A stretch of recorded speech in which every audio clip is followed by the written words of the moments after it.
संविधान के हर पन्ने पर जीत का नक्शा और आप देख रहे हैं द आर्टिकल मैप 395। आज डे 12 में मैं अर्चना सिंह आपका वेलकम करती हूँ। पिछले 11 दिनों में हमने सरकार चुनी, कानून बनाए और दिल्ली के सुप्रीम कोर्ट को भी देखा। बट आपको पता है कि आम आदमी के लिए न्याय की सबसे बड़ी और बहुत ही ईजी जगह कौन सी है? वो है आपके राज्य का हाई कोर्ट यानी कि उच्च न्यायालय। आज हम आर्टिकल 214 से 232 तक की उस गहराई में उतरेंगे जहां आपके मौलिक अधिकारों की भी रक्षा होती है। अगर आप स्टेट पीसीएस या किसी भी गवर्नमेंट एग्ज़ाम की तैयारी कर रहे हो तो आज की वीडियो आपको एक नंबर पक्का देगी। चलिए डिकोड करते हैं इसे। कल डे 11 में हमने देखा कि राज्य विधानमंडल आर्टिकल 168 से 212 तक कानून कैसे बनाता है। आज हम देखेंगे अगर वो कानून गलत हो या आपके अधिकारों को छीने तो हाई कोर्ट उसे कैसे रोक सकता है। जैसे केंद्र के लिए सुप्रीम कोर्ट वैसे राज्यों के लिए हाई कोर्ट होता है। तो चलिए बात करते हैं आज की वीडियो में। हाई कोर्ट आर्टिकल 214 से लेकर 332 तक विस्तृत विश्लेषण देता है। भारतीय संविधान के इन अनुच्छेदों के माध्यम से उच्च न्यायालय की संरचना के बारे में जानकारी मिलती है, कार्यप्रणाली की और शक्तियों को गहराई से जांचा जाता है, जो किसी भी देश की न्यायपालिका के बहुत ही महत्वपूर्ण स्तंभ होते हैं। कल्पना कीजिए एक ऐसी संस्था की जो राज्य के फैसलों को भी चुनौती दे सकती है, तो वही इन आर्टिकल के थ्रू आज हम बात करेंगे। तो सबसे पहले बात करेंगे आर्टिकल 214 की, जो प्रत्येक राज्य में एक हाई कोर्ट होगा ये सुनिश्चित करता है। ये राज्यों में न्यायिक प्रशासन का सबसे महत्वपूर्ण अंग है, जो नागरिकों के अधिकारों की रक्षा करता है और संवैधानिक प्रावधानों का पालन सुनिश्चित करता है। न्यायपालिका का आधार होता है, ये रीढ़ की हड्डी होता है और राज्यों में न्याय के वितरण को सुनिश्चित करते हैं। ये इनके जो कार्य होते हैं यानी कि ये इनकी महत्व होता है न्यायपालिका का, ये आधार होते हैं, नागरिकों का आधार होते हैं, क्योंकि ये मौलिक अधिकारों के संरक्षक भी होते हैं और संविधान में सर्वोच्चता को बनाए रखते हैं। उच्च न्यायालय के न्यायाधीशों की नियुक्ति और योग्यताएं आर्टिकल 217 में दिया हुआ है। इसमें नियुक्ति प्रक्रिया और आवश्यकता योग्यताओं का विवरण दिया गया है। अब राष्ट्रपति, भारत के मुख्य न्यायाधीश, संबंधित राज्य के राज्यपाल और मुख्य न्यायाधीश से परामर्श के बाद ही न्यायाधीशों की नियुक्ति की जाती है। योग्यता की बात करें तो भारत का नागरिक होना चाहिए, कम से कम 10 वर्षों तक न्यायिक पद पर कार्य किया हुआ उसे होना चाहिए और उच्च न्यायालय में 10 वर्षों तक अधिवक्ता रहना चाहिए। अनुभव के लिए न्यायाधीश के पद पर उच्च स्तर का कानूनी अनुभव होना चाहिए और ईमानदारी तो बहुत ही ज़्यादा आवश्यक है इस पद पर नियुक्ति के लिए। नेक्स्ट हम बात करेंगे कि उच्च न्यायालय के न्यायाधीशों का कार्यकाल कितना होता है और पद से कैसे हटाया जाता है। तो आर्टिकल 217 और 218 इसके बारे में बात करता है।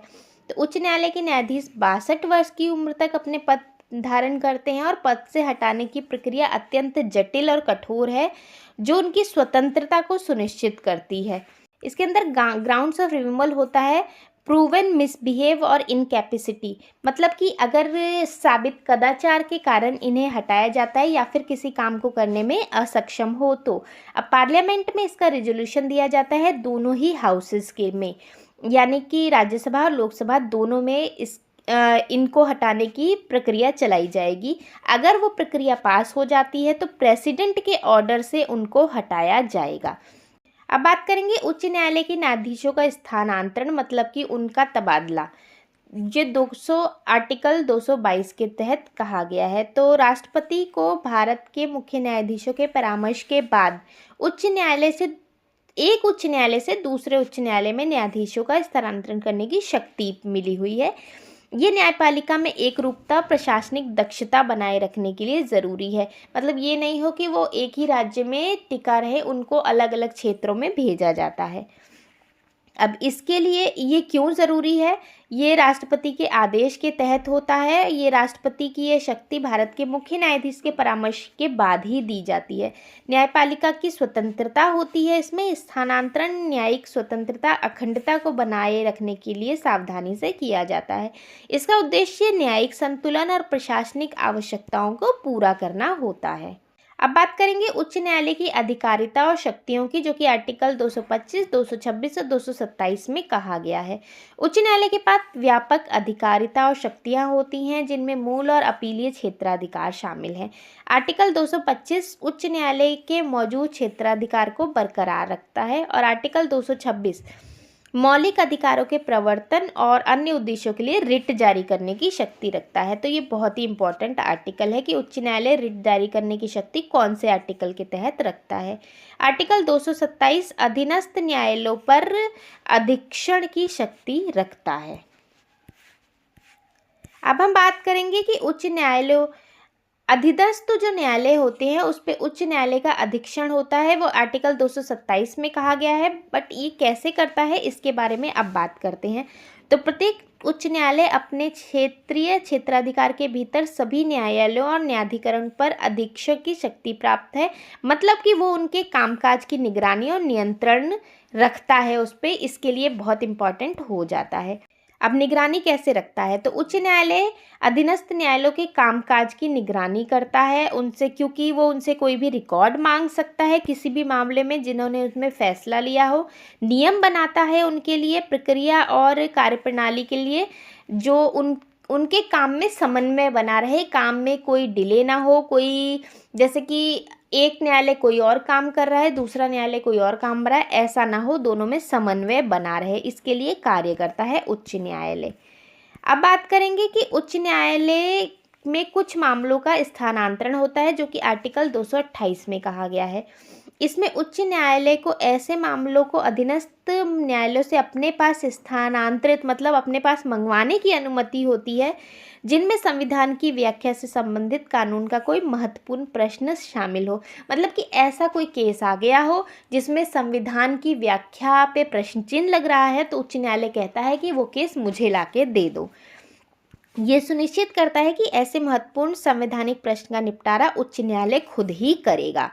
संवैधानिक प्रश्न क्या होता है, इसकी व्याख्या संबंधित महत्वपूर्ण प्रश्न वाले मामलों का स्थानांतरण या फिर न्याय सुनिश्चित करना, यह संवैधानिक मामलों पर सही और सटीक निपटान किया जा सके, इसके लिए इम्पॉर्टेंट होता है।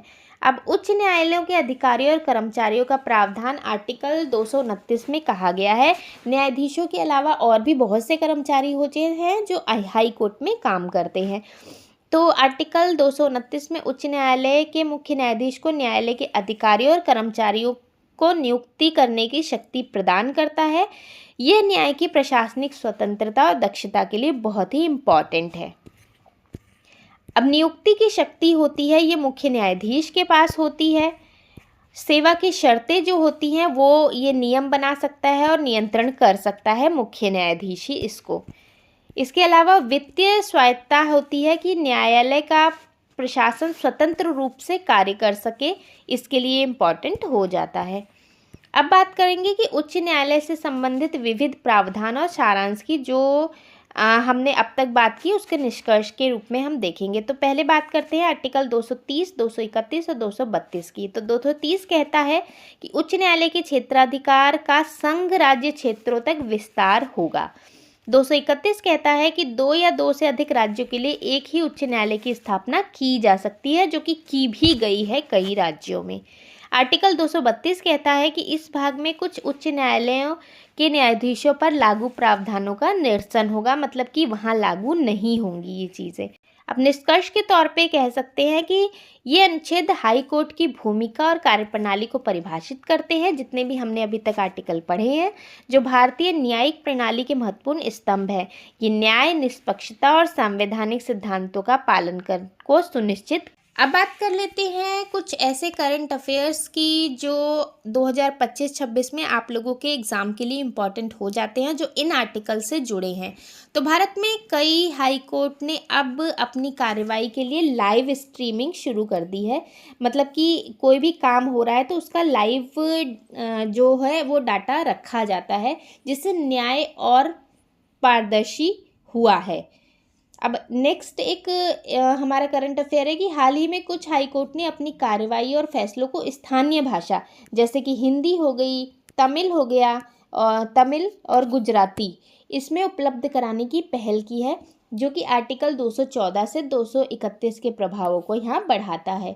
मैं यहाँ आपको एक प्रो टिप देना चाहती हूँ कि अगर आप कोई भी पीसीएस का एग्ज़ाम दे रहे हैं या यूपीएससी का एग्ज़ाम दे रहे हैं तो आपको अपने राज्यों के वर्तमान मुख्य न्यायाधीश chief justice of high court का नाम आपको अपडेट करके एग्ज़ाम में जाना चाहिए, जो कि आपके एग्ज़ाम में आने की बहुत चांसेस होते हैं। अब आज का एग्ज़ाम सीक्रेट टिप की बात करेंगे तो जो अक्सर कंफ्यूज करते हैं एग्ज़ाम्स में आके। सीक्रेट नंबर 1 है, हाई कोर्ट के जजों को शपथ राज्यपाल दिलाते हैं लेकिन उनकी नियुक्ति राष्ट्रपति करते हैं। नियुक्ति और शपथ में अंतर ज़रूर याद रखिएगा। सीक्रेट नंबर 2 है, आर्टिकल 231 संसद को यह अधिकार देता है कि वे दो या दो से अधिक राज्यों के लिए एक ही कॉमन हाई कोर्ट बना सकती है। तो ये आर्टिकल 231 में कहा गया और ये अधिकार संसद को प्राप्त है। सीक्रेट नंबर 3 कहता है कि हाई कोर्ट का जज बनने के लिए 10 साल तक न्यायिक पद पर रहना या 10 साल तक एडवोकेट रहना ज़रूरी होता है। तो ये है सीक्रेट नंबर 3। तो फ्रेंड्स, आज हमने राज्य के उस गार्जियन को डिकोड किया जो हमारे हक के लिए हमेशा खड़ा रहता है। कल डे 13 में हम और नीचे चलेंगे और समझेंगे कि सबऑर्डिनेट कोर्ट्स यानी कि आर्टिकल 233 से 237 को यानी जहाँ से न्याय की पहली सीढ़ी शुरू होती है, जहाँ से न्याय की शुरुआत होती है। तो आज का होमवर्क आपके लिए है कि कमेंट बॉक्स में बताइए कि वर्तमान में भारत में कुल कितने हाई कोर्ट हैं। वीडियो को लाइक करें, शेयर करें और अपने दोस्तों तक ज़रूर पहुंचाएं। सब्सक्राइब भी करें और एक और रिक्वेस्ट करना चाहूँगी कि आप लोग मेरे चैनल पे और वीडियोस को ज़रूर देखें जो आपके बहुत ही काम आ सकती हैं अगर फर्स्ट टाइम मेरे चैनल पे आए हैं तो मिलते हैं कल। तब तक के लिए thank you, thanks for watching success मंच।